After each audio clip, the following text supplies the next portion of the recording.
The next new part of the user interface in Access 2007 is the ribbon.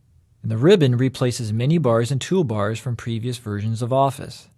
I can guarantee if you've worked with Access before, you're going to be in for a loss of productivity initially as you try and figure out where all the commands have been moved. Microsoft has done a lot of testing and development work on the ribbon, and they've moved everything around to different areas to categorize them by subjects. You're going to have to spend some time learning the ribbon and all the various commands. Right now I'm going to show you the Home and Create tab.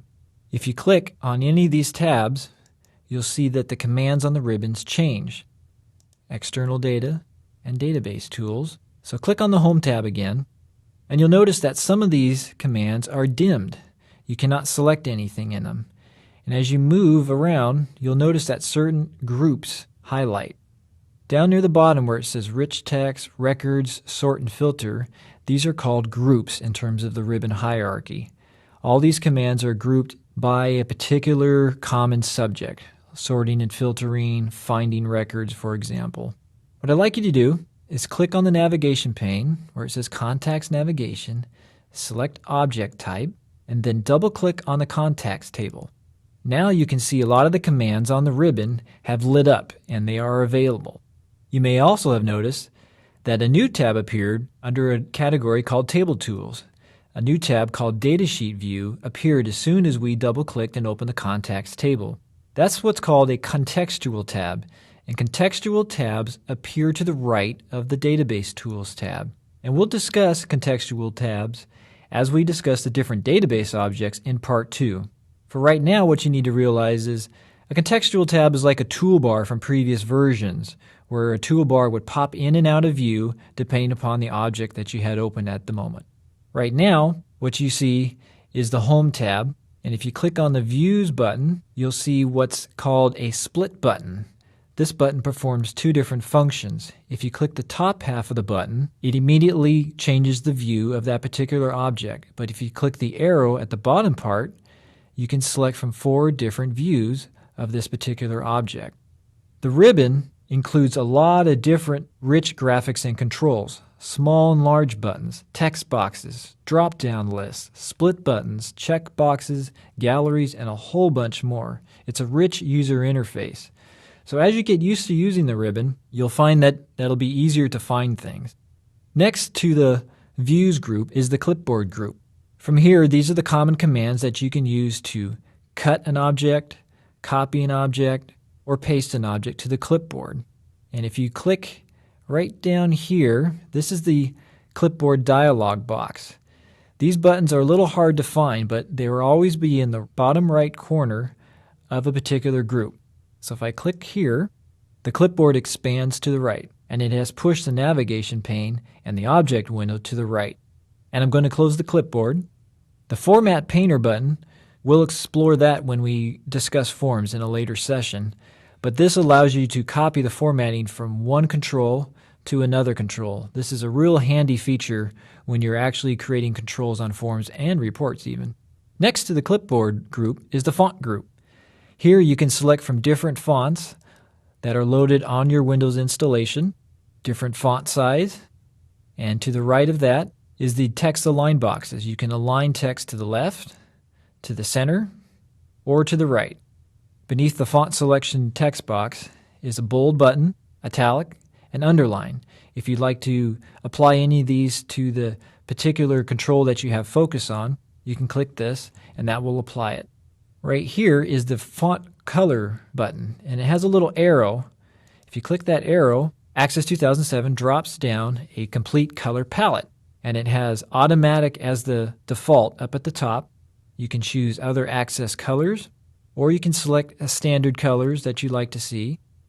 And if you click the More Colors at the very bottom, you'll see the Windows what's called Color Picker, where you can actually select a specific color. You can select the Custom tab. You can even create your own red, green, and blue hues of a particular color that you'd like to use for a font. I'm going to click Cancel on this so I can close it. Next to the Font Color button is the Fill Back Color button. And if you click the arrow on this one, you can apply a background color to the particular control that has the focus. Next to the Fill Back Color button is the Grid Lines button. And if you click the arrow on this button, you'll see 4 options, both horizontal, vertical, and none. If you select the first one, you can apply grid lines to both horizontal and vertical. On the horizontal option, you can apply grid lines to just the horizontal lines across. Vertical just goes up and down, and none if you'd like to see no grid lines. On any of these options that have a down arrow, if you do not want to select any of them, you can click off the box that appears, or you can click the arrow again. Next to the grid lines button is the alternate fill back color button, and this is a great new feature of Access 2007. When we discuss forms and reports, I'll show you how this works, but you can apply alternating back colors to different records in tables, queries, forms, and reports. Right here, this table has a back color applied. So if you were to add in some records, you would see alternating colors in the datasheet view. I'm going to click the arrow to collapse this one again. And in here, in the font group, you also see another dialog launcher button. This one is called the Datasheet Formatting dialog.